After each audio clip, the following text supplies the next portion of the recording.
Good afternoon, everybody. Thank you for coming to our session. We are the Bo and Joe Show.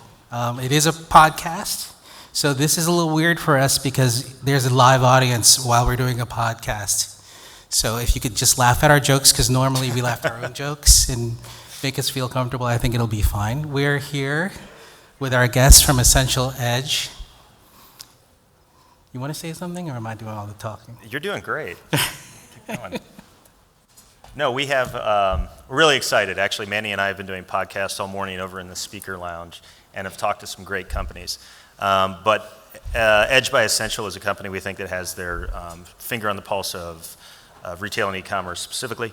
We have Xian and Boren here with us today, and I'll let you all introduce yourself. But I wanted to start just by saying I think that the conversation today is going to hit on a lot of key themes that are prevalent throughout CS. I mean, you can't turn your head without somebody talking about personalization, frictionless experiences. You've probably heard some of that in this room today. Certainly there's questions about how much commerce is moving online and what are the societal drivers that are accounting for some of that. Edge has done a great job at putting together a report that starts to outline some of those trends for 2020 and then into the future. And I'll let them speak more to that, but we've got a great discussion lined up for today, and hopefully we have some fun along the way. And I think with that, Boren, I'll let you introduce yourself. Yep. Well, it's technically good afternoon. I can't keep track of time in Vegas too long.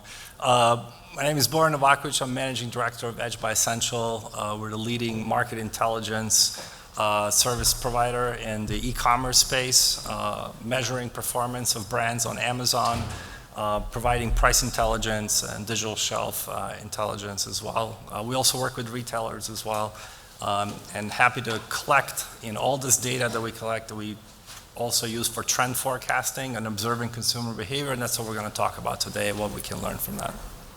Xian Wang, I'm Global Head of Content for Retail Insight at Edge by Ascential, and we are very much focused on future forecasts by market, by retailer, by banner, and looking at some of the trends that are really going to drive the world that we're going to live in and exist in the next sort of 1, 2, and 5, 10 years' time, and what brands and retailers can and should do in reaction to some of the direction of travel that we're heading in. Great. Okay, so the format today is going to be, we're going to throw out questions, and rather than let's point them at you, whoever answers them first gets to talk first. And so I'll let you guys fight amongst yourselves, and then I'll start. Can I start, or you want to start? You're the one wearing that shirt. I think you're more than welcome to start. I'm just representing, okay? Did everyone see the new Star Wars yet? All right, so I won't ruin it for the rest of you because you didn't raise your hands, but it's really good. Most of it's good. I mean, it depends on if you like the old school or the new school. But anyway, I digress. All right, I'll start. Edge's report on that is coming out next year. That's right. Yeah. The Future of Star Wars report is the next one we're going to do. But today we're going to talk about the retail sector annual report for 2020. So the question is, what is different? What's changed compared to last year? What are the themes that have emerged for both consumers and retailers from last year's report? So I'll go. So every year we produce a report that we call Future Retail Disruption, and this is based on our research methodology, where instead of just saying, hey, these are the 10 things that are happening last year that we project out next year, we actually look at the underlying drivers of change, which we divide into 5 buckets to try and forecast what world we're going to live in the next 1, 3, 5 years' time. The drivers of change, and we're constantly monitoring hundreds of drivers through the year, right? So the drivers of change that make it into this report are the ones that are typically the most impactful for retailers and for brands. We organize them into 5 buckets. We have society, because to understand the world we live in, we need to understand the people that live in it, you and I. We've got technology, of course, extremely relevant to the location we're here today to explore. We've got economy, industry, and also policy for the most part. And we sort of throw all this into a black box, as it were, and we come up with our future world statements. And hopefully I've got a few visual aids as well to help me out here. In a world where technology... Visual aids. That's us. You can skip that, they know who we are. Okay, a few more wordy visual aids, right? And so the question for Manny and Joe is really like, what changed last year to this year? So on the shopper side, last year we just talked about convenience being king. But this year what we've done is we sharpened the pencil to really focus on proximity and speed as being definitions of convenience for the shopper. And we've got conscious consumption breaking through, and this is about the shopper really caring about, okay, so what is it I'm putting in my body, where is it coming from, and holding brands and retailers accountable to that. We've got loyalty is eroding, and that's very much due to the proliferation of new touchpoint devices and digital commerce and e-commerce. There is simply more choice. So what keeps a shopper coming back to a specific retailer or brand? On retailers, last year we talked about stores being stages, and it's actually a topic of conversation called experiential retail in the CES magazine. But this year we're talking about e-commerce turning to stores, and actually just in the last month we have seen so much activity from the likes of JD.com, which is one of the pure players in China. In December they announced probably like 3 new formats, right? One of them being 7 Fun, so places where somebody can come and actually enjoy some of the premium spirits that are also arranged on JD.com. They've launched 7 Fresh Life, which is just simply food-to-go format. And they've launched JD and a space called eSpace that's dedicated to showcasing consumer electronics. So e-commerce turning to stores, when I say it's getting faster and accelerating, we've certainly seen that in the last month or so. Retail being part of an ecosystem. Ecosystem has been such a buzzword over the last year, and it's definitely going to continue. We're going to see retailers add to their service offerings in order to keep share of wallet, and we're going to see that accelerate. For brands, we talked a lot about data being king last year. This year in our report, we're really sharpening that up to be what are you going to do with that data, especially in the realms of innovation. Innovation to attract a shopper, making sure that is what the shopper wants to buy. And again, go-to-market flexibility. We talk quite a bit about delivering to the end consumer, delivering in eaches, delivering to me. It's not just route to market, it's route to you and me at the end of the day, which again, with the delivery intermediaries that are out there, so many more options that both brands and retailers need to be aware of, invest in, and partner in order to achieve the kind of proximity and convenience that the shopper wants. And then analog consumers are digitized. So we are going to be able to address a lot of members of the population that 5-10 years ago we weren't able to do. I mean, with the way that digital is bringing consumers online, in China alone, there's going to be an additional 400 million consumers that you might be able to access in the next 4 or 5 years' time. So here are some of the, in a nutshell, here's some of the big changes that we see from last year to this year.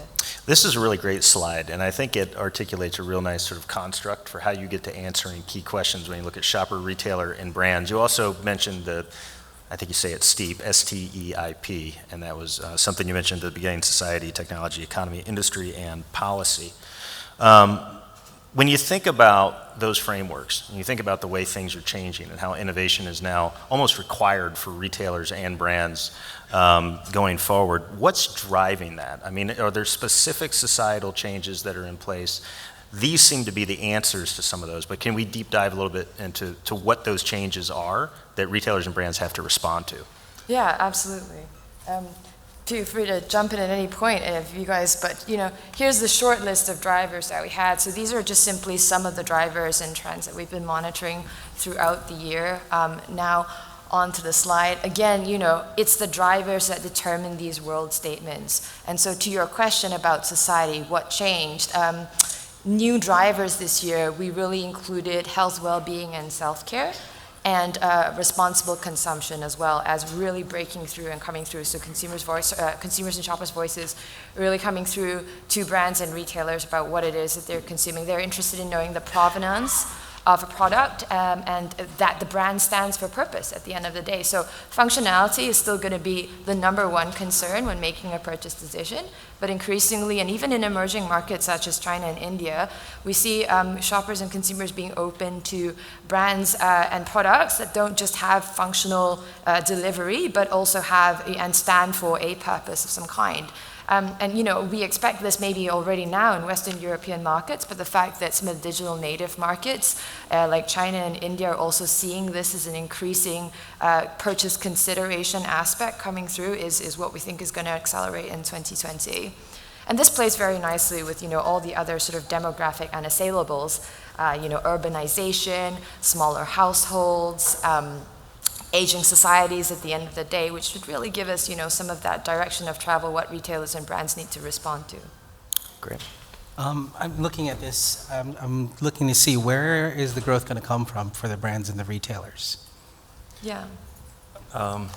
So I think one of the interesting thing about this, world we live in today, there's, a great quote we often kind of think about in our firm, which is, the future is already here, it's just not evenly distributed, right? And there are, if you look at different trends, they always study kind of fast forward cities and so forth. But over the past, 10 plus years, really since the advent of the smartphone, the rate of distribution and pace of change and change adoption has really accelerated massively.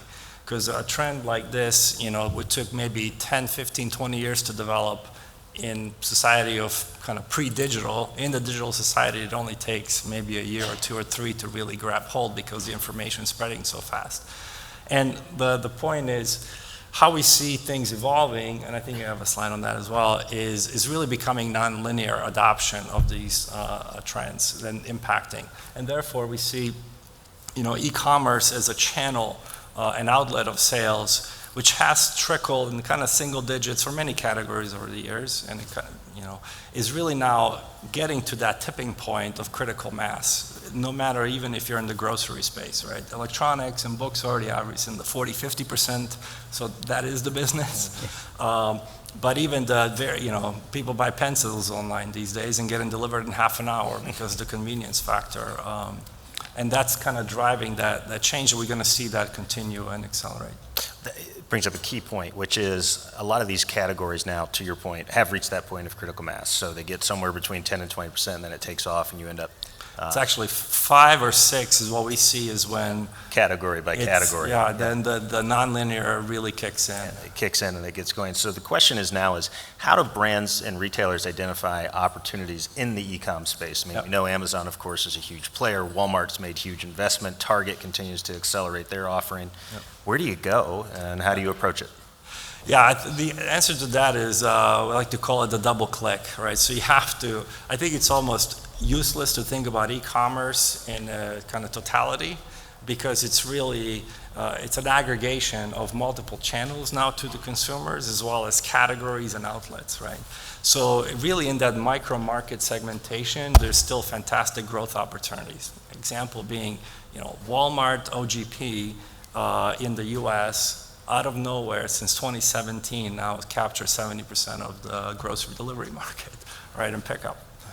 Out of nowhere, like massive opportunity. Same thing, you go in some of the Amazon formats. You have, if you go to a books, electronics category, very slow growth. In other categories, you're having triple-digit growth, right? So it's really shedding that and then understanding that the world around us is shifting so rapidly that the winners of yesterday are definitely not going to be the winners of tomorrow, because they need to transform themselves into these retailing platforms. And Xian, you can talk about a lot of these retailers. Yeah, to Boren's point as well, it's going to be a new world order in 2024 or 2023 even. I mean, for the first time, we're going to see not Walmart be on top, but Alibaba, which is a China-based player, which has built most of its success today just simply in China and is only now turning internationally to expand via starting building out its ecosystem using its Alipay mechanism, shall we say. Beating out Walmart for top spot in 2023, so not insignificant. And kind of to Boren's point as well about double clicking, one size doesn't fit all with all of these players. They're all coming from a very, very different space. If you think about, let's just look at the top 3. Alibaba, the origins of the way it's building out its business is actually a B2B platform, right? Tmall. Walmart, the way it's building out its business and ecosystems, which I'll explain a bit more about in a second, is coming from a low-price mass merchandise stores. So where are its strengths and where are its priorities? Very, very obvious with some of the click and collect they're investing in, because they have the assets to do so. Amazon started out with a first-party sales platform that's now moving heavily towards third-party sales. 3 very different business models. So if you really want to understand and get ahead of that, be considered, say, thought leader in your category and beat out your competition, you actually need to have a very, very good understanding of the direction of travel so you can have those conversations early on. just, ecosystems, going back to that kind of word again, how do we define ecosystems? Well, basically it is one business that pulls together businesses and business lines and revenue streams from a couple of different verticals with the intention to capture shopper data, increase dwell time, better understanding of the shopper, etc. And obviously the operator's benefit for that is really the data you capture back from it, and what can you use to then serve up better services, better products, better experience for the shopper, and kind of get that flywheel going, which also then addresses that question of loyalty, right? What is peak ecosystem? How many are you going to buy? If you buy an Apple, you're not going to be in the Samsung ecosystem. So it's kind of going back to that question of loyalty, of keeping shoppers in the mix as well. I think you have. So I had a question. Aside from investing in Baby Yoda licensing, what are things brands should be doing right now to capitalize on this? Yeah. Brands need to learn how to play in that. Yeah. It's a bit messy. Yeah. With ecosystems, and they can get extremely complex, and they may or may not be related. Just as one example of how we benchmark and how we study all the different arms of the ecosystem. We're showing you Amazon today because we are in the US right now, but we would actually say that Alibaba is particularly best in class on this front. I think we work with, world's leading Fortune 500 brands, and oftentimes they start from a place where they go, I want to sell like to a person at a retailer to merchandise my goods, and you go, well, who are you going to talk to? And they have this idea from a traditional retail. There's a face behind, on the other side of the desk, and they want to negotiate. And when we show them this view of Amazon, and we'll show you some other ones, you actually go, well, hold on, actually Amazon, when you negotiate with them, the buyer there actually does not own the search algorithm, so they can't really influence your rank. They don't own price, it's owned by the algo. The supply chain is run by an entirely different team. And actually what you need to do is bring a suite of capabilities to navigate these different parts of it in order to do business on a platform like that, right? And the other thing that this really illuminates is, people always go, well, why is Amazon doing video and Prime and this? What actually you start to understand, what they're trying to do is put the consumer on this ecosystem, which may be better called a spider web that never let you off. And the more you interact with Alexa and Fire TV and whatever, the more data point they collect on everything you do, and therefore they can cater the different needs you have, right? And this is the playbook now everybody else is adopting. Great. So what do you do? I mean, there are optimization opportunities that are present right now for brands. If we're talking about a scenario where whether it be Alibaba or Amazon, or increasingly, I think other second and third tier retailers as well that build out more automated and self-service tools, where do brands start, and how do they begin that optimization process for e-com? It's so funny. As you walk the show here, and somebody stopped by the booth earlier, and there's like AI this and AI that, and we do a lot of AI, don't get me wrong, but the number one advice and the data we see our clients mess up is stay in stock. Seems simple. We want to sell more, yeah, I know. So we always emphasize the fundamentals of e-commerce, which is availability of your targeted merchandise, get traffic, drive conversion elements, which are your price, your images, content, reviews, and drive that conversion for the next sale, right? So those are key timeless elements that first you have to master that and own these platforms because that's where the shoppers are, right? Then as you do that, you can start mastering some of these other components such as expanding your distribution and really owning direct relationships with the consumer. I think stuff we're seeing that Apple's doing or Nike in the most kind of recent public view are really the next play, but they also have quite unique products and propositions. But we do see other brands are going to go there because they're starting to realize that the direct relationships are really key. So if you're not Nike, you need to service the algorithm, really. Yeah, it is. Yeah, we tell people it's not selling on Amazon or Alibaba, or it's teaching the algorithms how to find your product so the consumer can buy it. Anything you want to add, or you Look up a new jacket? Yeah, perhaps. I was just reading spoilers. No, I'm just kidding. Just reading You know what we spoilers. haven't talked about is the store. What's the store's role in all of this? I mean, this has been fascinating to me. But what's the store? What Yeah, happened to the store? we alluded to that a little bit when we sort of opened this conversation about the role of the store. I think what technology is enabling us to do now is basically mirror e-commerce in the store, all the benefits of the data from e-commerce. How long did the shopper dwell in the aisle or on the PDP?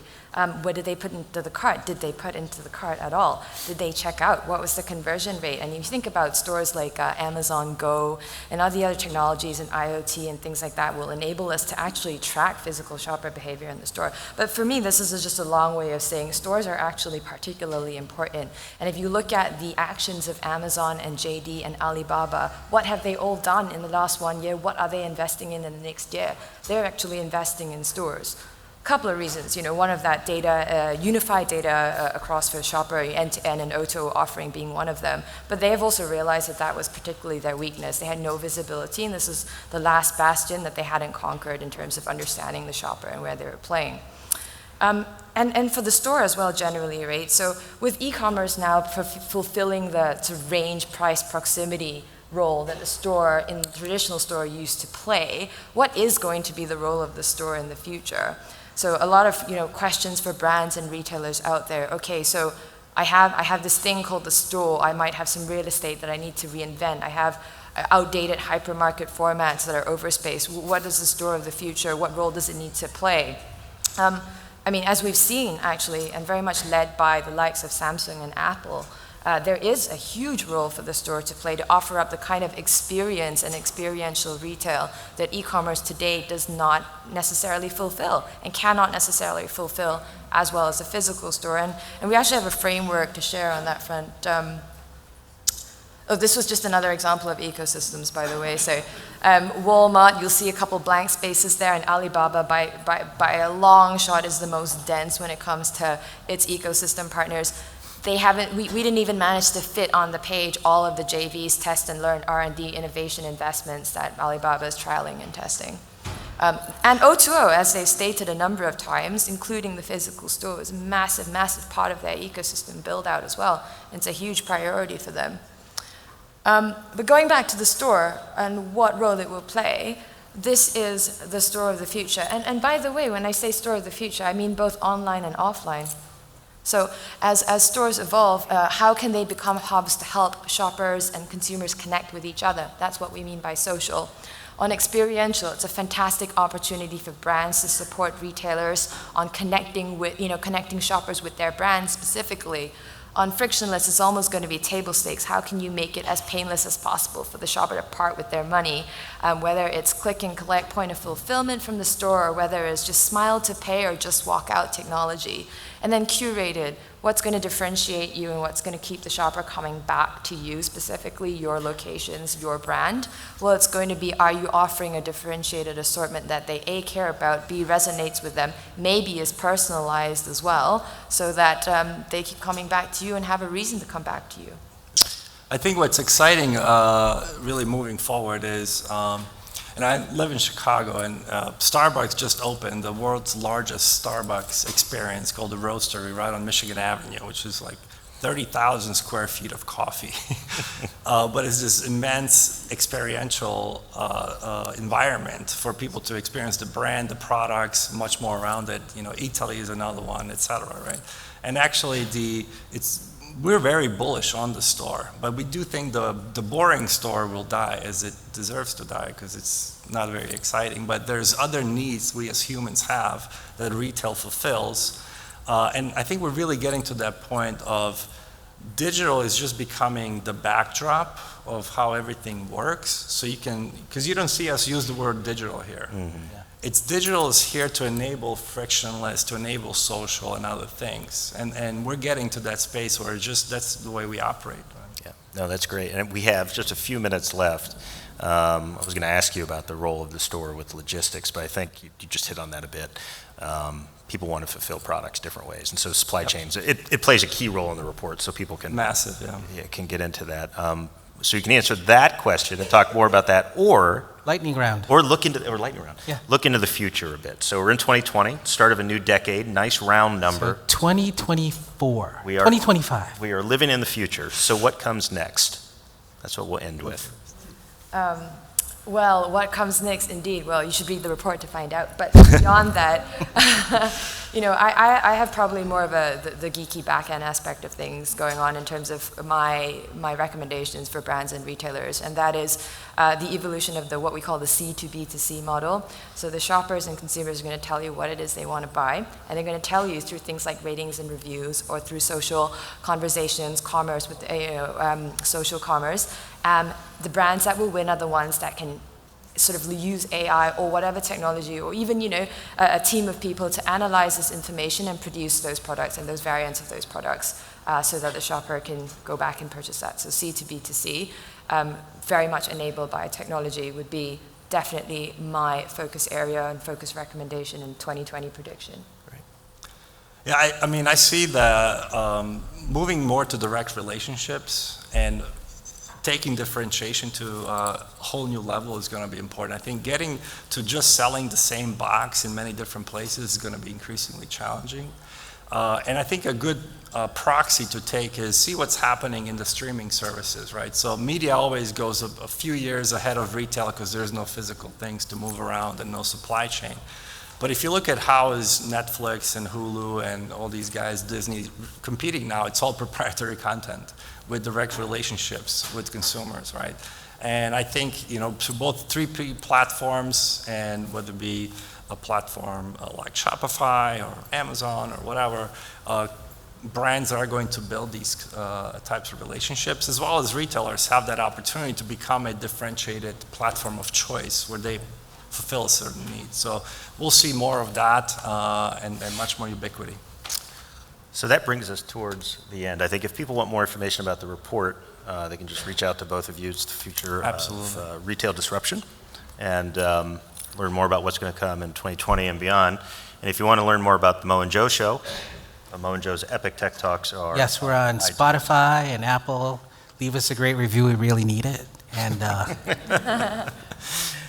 and have a great rest of the show. Thanks for being on Thank you very much. the show. Thanks for being on the panel. Thank you, guys. Thank you. Pleasure.